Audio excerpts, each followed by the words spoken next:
Hello students, welcome to Rana classes. तो आज हम क्लास 12th मैथ्स में 3 बहुत ही इम्पॉर्टेंट फंक्शंस पढ़ेंगे। Those are very important for our board point of view, और आगे जाके आप कुछ भी ग्रेजुएशन लेवल में या कहीं पे भी कोई भी चीज़ पढ़ेंगे तो उनमें ये 3 जो फंक्शंस होते हैं, ये 3 फंक्शंस बहुत ही इंपॉर्टेंट होते हैं, ये जो आगे जाके भी हमारे काम आते हैं। तो अगर आप इनका नॉलेज अभी से ही विद कॉन्सेप्ट रखेंगे तो आपके लिए बहुत ही अच्छा होगा। तो आज ये 3 फंक्शंस हम पढ़ेंगे सबसे पहले, उसके बाद हम क्या करेंगे, आगे हमारी एक्सरसाइज 1.2 स्टार्ट करेंगे। अभी प्रीवियस वीडियो में हमने 1 एंड ऑन टू फंक्शंस पढ़ लिए थे। जिन्होंने भी वो वीडियो नहीं देखी है वो क्लास 12th की मैथ्स की प्लेलिस्ट में जाके वो वीडियो देख सकते हैं। तो सबसे पहले हम स्टार्ट करते हैं ग्रेटेस्ट इंटीजर फंक्शन। अब ग्रेटेस्ट इंटीजर फंक्शन क्या होता है, जैसे नाम से ही समझ में आ रहा है, ये फंक्शन इंटीजर है। ठीक है, दैट मीन्स ये फंक्शन हमें आंसर में इंटीजर वैल्यू देगा। ठीक है, और ग्रेटेस्ट देगा, सबसे बड़ा इंटीजर देगा। तो अब इसको डिनोट करते हैं हम इस तरीके से, x हमारी कोई भी वैल्यू हो सकती है जिसका हमें ग्रेटेस्ट इंटीजर निकालना है। ये हमारे पास इसका डिनोशन है, denotes the greatest integer less than और इक्वल टू x। जो भी वैल्यू हमारी इन ब्रैकेट्स के अंदर होगी उस वैल्यू के बराबर या फिर उस वैल्यू से छोटा हमें इंटीजर चाहिए। ठीक है, और सबसे बड़ी बात यह है कि हमें इंटीजर ही चाहिए, आंसर में हमारा इंटीजर ही आना चाहिए। तो एक ऐसा इंटीजर हमें ग्रेटेस्ट इंटीजर फंक्शन से मिलेगा जो या तो x के बराबर होगा या x से जस्ट छोटा होगा। जस्ट छोटा क्यों? क्योंकि वो क्या होना चाहिए, वो इंटीजर भी जो हमें मिलेगा वो ग्रेटेस्ट होना चाहिए, तो वो जस्ट छोटा होना चाहिए x से। अब इसे एग्जाम्पल के थ्रू करते हैं जिससे आपको और अच्छे से क्लियर हो जाए। अब अगर मैं बोलती हूँ मुझे ग्रेटेस्ट इंटीजर फंक्शन निकालना है 1.2 का, तो 1.2 का निकालना है क्योंकि ये नंबर हमारे पास इंटीजर तो है नहीं तो हम इसी के इक्वल आंसर दे देते। ठीक है, हमें क्या बोला है कि या तो x के बराबर होना चाहिए या फिर उससे जस्ट छोटा होना चाहिए। ठीक है, और आंसर इंटीजर मिलना चाहिए। तो मैं इसके बराबर तो नहीं दे सकती आंसर क्योंकि ये इंटीजर नहीं है। अब इससे छोटा लूँगी तो इससे जस्ट छोटा कौन होगा, 1.2 से जस्ट छोटा इंटीजर कौन होता है, 1 होता है। ठीक है, अगर हम नंबर लाइन में देखें तो this is 0, this is 1 and this is 2। तो ये 1.2 यहाँ पे आ रहा है, तो इससे जस्ट छोटा है क्योंकि हमें क्या करना है, या तो x के बराबर होना चाहिए या तो 1.2 के बराबर हो आंसर। आंसर 1.2 दे नहीं सकते हैं क्योंकि हमें इंटीजर आंसर चाहिए, या फिर उससे छोटा इंटीजर हो। ठीक है, उससे छोटे इंटीजर, 1.2 से छोटे इंटीजर तो 1 भी है, 0 भी है, -1 भी है, लेकिन उससे छोटा इंटीजर क्या होना चाहिए, ग्रेटेस्ट होना चाहिए। Greatest integer less than x, x से छोटा क्या होना चाहिए, इंटीजर होना चाहिए। तो ये सारे x से छोटे इंटीजर है यहाँ पे, लेकिन इन सब में बड़ा कौन है, ग्रेटेस्ट कौन है, इन सब में बड़ा कौन है, 1 है। तो हमारा आंसर क्या आएगा, 1 आएगा। ठीक है, तो इसलिए मैंने बोला कि उससे जस्ट छोटा वाला इंटीजर आप ले लीजिए।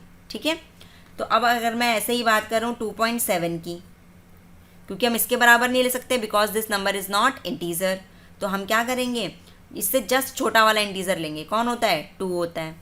अगर मैं बात करूँ 3 का ग्रेटेस्ट इंटीजर फंक्शन निकालो तो हम इसी के बराबर दे देंगे। क्यों? क्योंकि ये खुद क्या है, इंटीजर है। तो हम इसके बराबर आंसर, x के बराबर आंसर कब लिखेंगे, when x is an integer. तो आंसर हमारा x ही आएगा। x का ग्रेटेस्ट इंटीजर फंक्शन x कब आएगा, जब x क्या होगा, इंटीजर होगा। ठीक है, -1, -2, -3, 1, 2, 3 इन सब का ग्रेटेस्ट इंटीजर फंक्शन ये खुद ही आएंगे। ठीक है, लेकिन अगर ये इंटीजर्स नहीं हुए तो इनसे जस्ट छोटा वाला इंटीजर हम लिखेंगे।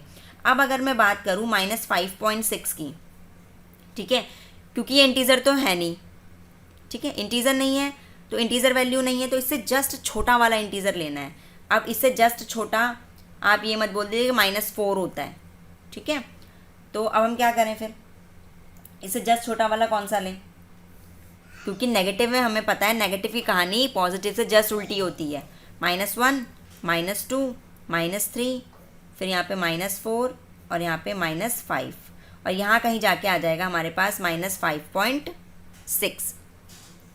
अब -5.6 से छोटा इंटीजर बोल आए, इधर आएगा -6। अब हमें पता है हम इधर की तरफ नहीं जा सकते, इधर की तरफ मत जाइएगा। क्यों? क्योंकि नेगेटिव में जैसे जैसे वैल्यूज़ बढ़ती हैं वैसे वैसे वो क्या होती हैं, उनसे छोटी होती जाती हैं। -5.6 से ये सारी वैल्यूज़ तो बड़ी हैं, लेकिन हमें क्या चाहिए, लेस चाहिए वैल्यू। तो -5.6 से जस्ट छोटा वाला इंटीजर कौन है, -6 है, क्योंकि नेगेटिव में जैसे जैसे हम आगे की तरफ बढ़ेंगे वैल्यूज़ छोटी होती जाती हैं। तो -5.6 से छोटा कौन है, -6। तो -5.6 का ग्रेटेस्ट इंटीजर फंक्शन क्या आ जाएगा, -6 आ जाएगा। ठीक है, ऐसे ही अगर मैं बोलूँ -7.2 का ग्रेटेस्ट इंटीजर फंक्शन क्या आएगा, -8 आएगा। ठीक है, तो ध्यान रखिएगा, अगर x हमारे पास जो अंदर का नंबर है वो अगर इंटीजर हुआ तो एज इट इज़ आंसर आ जाएगा सेम टू सेम। लेकिन अगर वो हमारे पास इंटीजर नहीं है तो उससे जस्ट छोटा इंटीजर, पॉजिटिव में जस्ट छोटा क्या हो जाएगा, 2.7 का जस्ट छोटा 2, ठीक है, और 1.2 का जस्ट छोटा 1। लेकिन नेगेटिव में इसका उल्टा होता है, 7.2 का जस्ट छोटा क्या होगा नेगेटिव का, -8। ठीक है, तो ये हमारे पास हो गया ग्रेटेस्ट इंटीजर फंक्शन। अगर इससे रिलेटेड आपको कोई भी प्रॉब्लम होगी तो आप कमेंट सेक्शन में लिख सकते हैं, और आपको वीडियो पसंद आ रही होगी तो वीडियो को लाइक, शेयर और सब्सक्राइब ज़रूर करें चैनल को। अब आता है नेक्स्ट फंक्शन हमारा, मॉड्यूलस फंक्शन। मॉड्यूलस फंक्शन ये भी बहुत ही इंपॉर्टेंट फंक्शन होता है। तो मॉड्यूलस फंक्शन को हम इससे, मॉड से, इस तरीके से डिनोट करते हैं। अब इसमें सबसे पहली चीज़ कि ये हमेशा आंसर जो हमें देगा, that answer is always positive. Answer हमेशा हमें पॉजिटिव ही देगा। ठीक है, अगर हम इसके अंदर कोई भी वैल्यू रख दें वो हमेशा पॉजिटिव बन के आ जाएगी, चाहे वो वैल्यू हम नेगेटिव रखें चाहे पॉजिटिव रखें, बट वैल्यू में चेंज नहीं होगा। -5 का मॉड्यूलस फंक्शन 5 होगा, वैल्यू में चेंज नहीं होगा, बस ये नेगेटिव को पॉजिटिव बना देता है और पॉजिटिव को तो पॉजिटिव रखेगा ही। ठीक है, -5 का मॉड्यूलस फंक्शन 5, 5 का मॉड्यूलस फंक्शन 5। ऐसे -7.2 का मॉड्यूलस फंक्शन 7.2, वैल्यू को कोई चेंज नहीं करेगा, बट नेगेटिव वालों को पॉजिटिव कर देगा और पॉजिटिव वाले तो पॉजिटिव ही रहेंगे। अब इसको, ये तो बहुत नॉर्मल सी लैंग्वेज में बताने के लिए। अब अगर हम एज अ फंक्शन इसको अच्छे से डिफाइन करते हैं तो वो क्या होता है कि अगर नंबर पॉजिटिव है तो कोई चेंज आ ही नहीं रहा है, नंबर एज इट इज़ रह रहा है। भाई 5 का 5 हो गया, 6 का 6 हो जाएगा। तो when x is greater then 0, x is greater then 0 का मतलब, या इक्वल टू 0 भी लगाओ, इक्वल टू 0 या ग्रेटर देन 0 अगर होगा तो वो एज इट इज़ रहेगा, नंबर में कोई चेंज नहीं आएगा। But when our value is less than 0, less than 0 का मतलब क्या है, उसका मतलब है कि x क्या हो, जब नेगेटिव हो, जब वैल्यू हमारी नेगेटिव हो। तो हम देख रहे हैं जब हमारी वैल्यू नेगेटिव होती है उसको वो पॉजिटिव बना दे रहा है। तो किसी भी नेगेटिव वैल्यू को पॉजिटिव हम कैसे बनाते हैं, जब उसमें एक और माइनस मल्टीप्लाई करें। भाई -5 को अगर मुझे क्या बनाना है, +5 बनाना है, तो मैं एक और माइनस की मल्टीप्लाई इससे कर दूंगी, तो माइनस इंटू माइनस क्या हो जाएगा, +5। दैट मीन्स ये मॉडुलस फंक्शन करता क्या है, जो पॉजिटिव वैल्यूज़ होती हैं उनको तो एज इट इज़ लिख देता है, बट नेगेटिव वैल्यूज़ को ये माइनस से मल्टीप्लाई करके क्या कर देता है, पॉजिटिव कर देता है। तो इसीलिए हमने क्या लिखा, when x is less than 0, जब x नेगेटिव होगा तो ये x को किससे मल्टीप्लाई करेगा, माइनस से, और क्या बना देगा, उसको पॉजिटिव बना देगा। ठीक है, तो ये हमारा कहता है मॉड्यूलस फंक्शन, जब x is greater than equal to 0 तो एज इट इज़ रहेगा, when x is less than 0 तो वो क्या हो जाएगा, -x हो जाएगा। ठीक है, अब हम थर्ड फंक्शन पढ़ते हैं, और थर्ड फंक्शन हमारे पास है सिग्नम फंक्शन। तो सिग्नम फंक्शन जो हमारा होता है उसको डिफाइन कैसे करते हैं हम, कि सिग्नम फंक्शन क्या होता है, जब x होगा पॉजिटिव, जब हमारे पास x की वैल्यू जब भी पॉजिटिव होगी तो आंसर हमें हमेशा 1 मिलेगा। ठीक है, और जब x की वैल्यू 0 होगी तो आंसर हमेशा 0 मिलेगा, और जब x की वैल्यू लेस देन 0 होगी तो आंसर हमेशा क्या मिलेगा, -1 मिलेगा। तो ये ध्यान रखिएगा कि हमारे पास आंसर 3 ही मिल रहे हैं, 1, 0 एंड -1। यही हमारी क्या हो जाएगी, इस फंक्शन की रेंज हो जाएगी, क्योंकि रेंज क्या होती है, जो हमें आंसर्स मिलते हैं फंक्शन अप्लाई करने के बाद। हम x के ऊपर फंक्शन लगाएंगे, x कुछ भी हो सकता है, 0 से बड़ा, 0 से छोटा या 0, तो फंक्शन अप्लाई करने के बाद आंसर हमें 3 ही मिल रहे हैं, तो यही हमारी रेंज हो जाएगी सिग्नम फंक्शन की, क्योंकि फंक्शन की रेंज क्या होती है, जो फंक्शन अप्लाई करने के बाद आंसर मिलता है। तो ये हमारी रेंज हो गई। तो अब अगर मैं बोलूँ कि f2 सिग्नम फंक्शन अगर मैं लगाती हूँ और मैं बोलती हूँ फंक्शन सिग्नम है और 2 पे वैल्यू चाहिए मुझे, अब हमें पता है ये जो 2 है ये ग्रेटर देन 0 है। अब ग्रेटर देन 0 है तो आंसर क्या मिलेगा, 1। ठीक है, 1000 भी मैं बोलूँ तो 1000 भी ग्रेटर देन 0 आंसर 1 ही मिलेगा, चाहे कितना भी बड़ा नंबर हो, बस वो 0 से बड़ा होना चाहिए। अब अगर मैं बोलूँ -250, ये 0 से छोटा है तो आंसर -1 मिलेगा। ठीक है, तो ये हमारा क्या होता है, सिग्नम फंक्शन। तो हमने आज 3 बहुत ही इंपॉर्टेंट फंक्शंस कर लिए हैं। अब हम एक्सरसाइज 1.2 स्टार्ट करते हैं। ये फंक्शंस इसीलिए भी इंपॉर्टेंट थे क्योंकि 1.2 में इनसे रिलेटेड क्वेश्चंस पूछे हुए हैं। तो फंक्शंस अब अच्छे से पढ़ा दिए हैं तो आप इजीली 1.2 को स्टार्ट कर सकते हैं। तो अब ये 3 इंपॉर्टेंट फंक्शंस करने के बाद हम एक्सरसाइज 1.2 स्टार्ट करते हैं। एक्सरसाइज 1.2 में फर्स्ट क्वेश्चन हमारा है, show that the function R star to star. तो फंक्शन हमारा डिफाइंड है आर स्टार से आर स्टार, और आर स्टार हमारे पास है set of all non zero real numbers. ठीक है, ऐसे रियल नंबर्स जिसमें ज़ीरो ना आए बस। ठीक है, बाकी सारे नंबर्स इसमें बिलोंग करेंगे। तो फंक्शन है हमारा 1/x। हमें शो करना है कि ये फंक्शन हमारा 1 1 एंड ऑन 2 है। Is that result true if the domain are star is replaced by n। अब ये आगे क्वेश्चन में बोल रहा है क्या ये रिजल्ट ट्रू होगा अगर हमारा डोमेन, जो हमारा डोमेन है वो n से रिप्लेस कर दिया जाए और को डोमेन हमारा सेम रहे। ठीक है, तो 2 पार्ट है इस क्वेश्चन के। तो अब इस क्वेश्चन को स्टार्ट करते हैं। तो सबसे पहला हमें बोला है function R star to R star है और fx is equals to 1/x है। हमें शो करना है कि ये फंक्शन क्या है, 1 1 एंड ऑन 2। तो सबसे पहले हम 1 1 देखते हैं, क्या ये फंक्शन 1 1 है। 1 1 के लिए हम क्या करते हैं, fx1 is equals to fx2 लेके चलते हैं। अब हमें पता है कि अगर फॉर 1 1 फंक्शन अगर इमेजेस सेम है किसी भी 2 नंबर की, तो वो नंबर भी क्या होने चाहिए, सेम। 1 1 एंड ऑन 2 की डेफिनेशन डिटेल में मैंने आपको पिछली वीडियो में बता दी थी। तो जिसने भी वो वीडियो नहीं देखी है वो मेरी प्लेलिस्ट में जाके 1 1 ऑन 2 फंक्शन की वीडियो देख सकता है।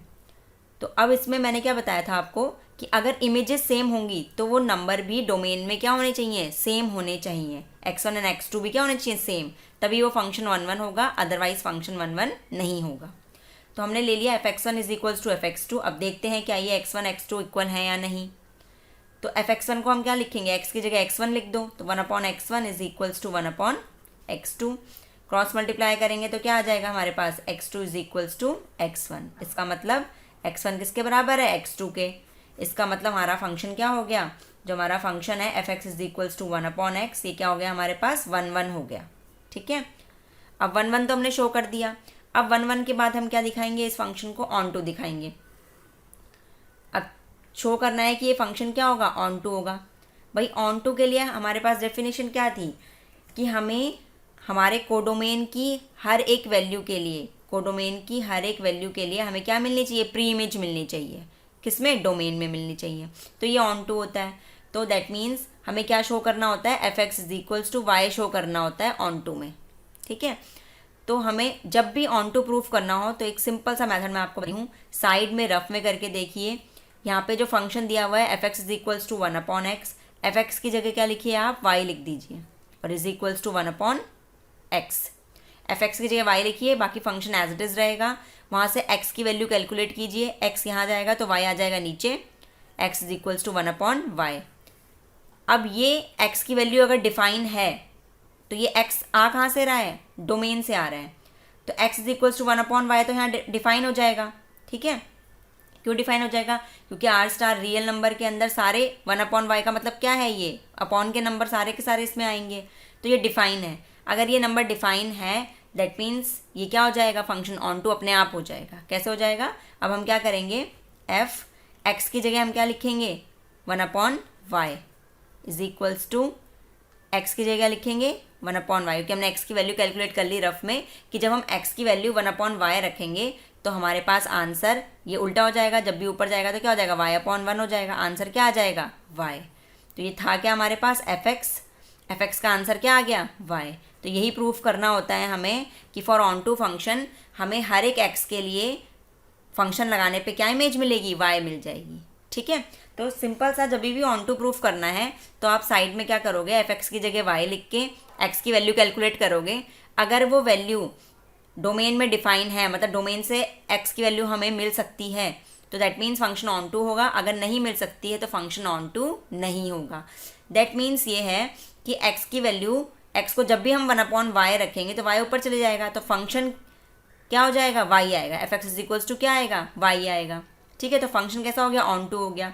अब अगर कोई मेरे को बोले कि हमें इमेज चाहिए 2, इमेज क्या चाहिए हमें 2, तो x को हम क्या रखेंगे, हमें इमेज चाहिए ना 2, मतलब y की वैल्यू 2 चाहिए, तो x को मैं क्या रखूँगी 1/2।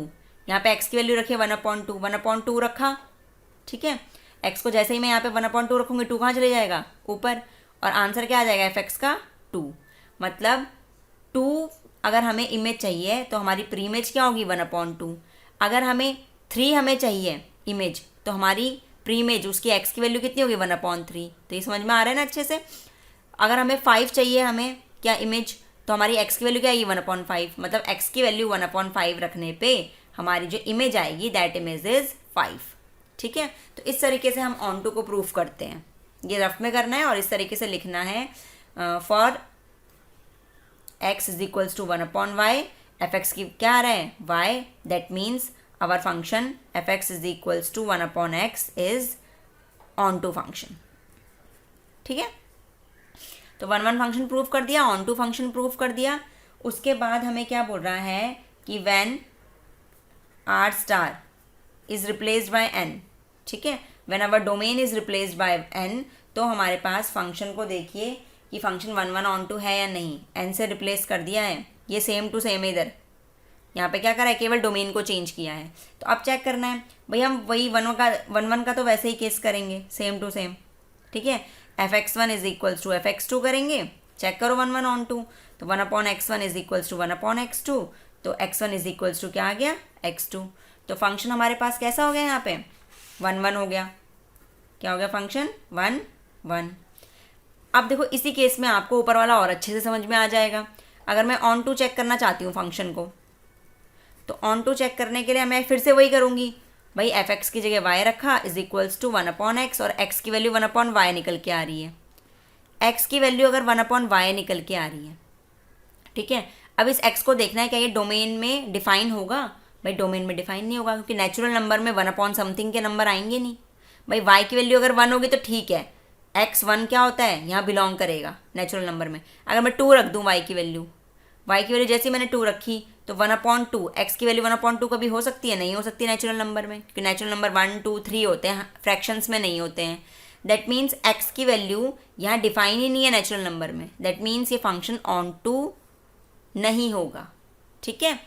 तो जब आपको पता चल गया ऑन टू नहीं होगा तो किसी भी एक एग्जाम्पल से बता दो कि यह फंक्शन ऑन टू क्यों नहीं होगा। अगर मुझे यहाँ पर इमेज चाहिए कुछ भी, 2 मेरे को चाहिए इमेज, हमने देखा था पीछे 2 कब आ रहा था जब x की वैल्यू क्या ले रहे थे, हम हाफ ले रहे थे, 1/2 ले रहे थे, ये तो देखा हमने 2 हमारे पास तब मिल रहा था जब हम x की वैल्यू 1/2 ले रहे थे, तो यहाँ पे है ही नहीं, ठीक है। नेचुरल नंबर के केस में जब हमारे पास डोमेन नेचुरल नंबर होगा तब हमारे पास 2 इमेज हमें नहीं मिलेगी, ठीक है, क्योंकि हमारे पास f(x) is equals to 1/x है। हम वैल्यूज़ रखेंगे, x की वैल्यू कहाँ से आ रही है नेचुरल नंबर से, 1 रख सकते हैं, तो हमारे पास क्या मिल जाएगी 1/1 1 मिल जाएगी, 2 रख सकते हैं 1/2 मिल जाएगी, 1/3 मिल जाएगी, ऐसे करते करते, लेकिन 2 नहीं मिलेगी, 3 नहीं मिलेगी, 4 नहीं मिलेगी, ठीक है। तो हम क्या लिखेंगे, for there exist no such x, ऐसा कोई x नहीं मिलेगा हमें, such x such that f(x) is equals to 2। हमारी इमेज 2 आने के लिए हमें कोई x यहाँ नहीं मिल रहा है, that means function is not onto, हमारा फंक्शन कैसा होगा ऑन टू नहीं होगा। तो ये हमारा फर्स्ट क्वेश्चन कंप्लीट हो गया है। आई होप आपको अच्छे से समझ में आ रहा होगा। अगर आपको ये समझ में आ रहा है तो मेरी वीडियोस को लाइक और शेयर करना ना भूलें, और कमेंट बॉक्स पर लिख के बताएं कि अगर आपको कोई भी प्रॉब्लम है या फिर आपको अच्छे से समझ में आ रहा है तो भी आप लिख के बताएं, और वीडियो को सब्सक्राइब करें चैनल को मेरे, और नोटिफिकेशन के लिए बेल आइकन ज़रूर दबाएं। अब हम क्वेश्चन नंबर 2 करेंगे। क्वेश्चन नंबर जो 2 है उसमें क्या बोल रहा है, check the injectivity and surjectivity of the following function. इस फंक्शन का हमें इंजेक्टिविटी और सर्जेक्टिविटी बतानी है। Injective means 1 and surjective means onto, वो बतानी है। इसके 5 पार्ट्स हैं, मैं आपको 2 पार्ट्स बता देती हूँ, बाकी आप आराम से कर सकते हैं। अगर आपको किसी पार्ट में कोई भी प्रॉब्लम होगी तो आप कमेंट बॉक्स में लिख के बता दीजिएगा। तो फर्स्ट पार्ट हमारे पास क्या है कि फंक्शन है नेचुरल से नेचुरल, और f(x) इज इक्वल्स टू क्या दिया है x²। बोला है इंजेक्टिविटी और सब्जेक्टिविटी के बारे में बताओ। इंजेक्टिव मीन्स 1 1, इंजेक्टिविटी के बारे में बताएंगे हम। सबसे पहले चेक करेंगे 1 1 के लिए। 1 1 के लिए हम क्या करते हैं, fx1 is equals to fx2 लेके चलते हैं, ठीक है। अब fx1 क्या हो जाएगा, x1 का स्क्वायर, fx2 क्या हो जाएगा, x2 का स्क्वायर। स्क्वायर हटाएंगे, दोनों साइड अंडर रूट लेंगे तो आएगा यहाँ पे, दोनों साइड अगर हम अंडर रूट लेंगे तो यहाँ पे क्या आ जाएगा, प्लस माइनस, क्योंकि जब भी अंडर रूट लेते हैं तो क्या हो जाता है, प्लस माइनस आता है, प्लस माइनस x2।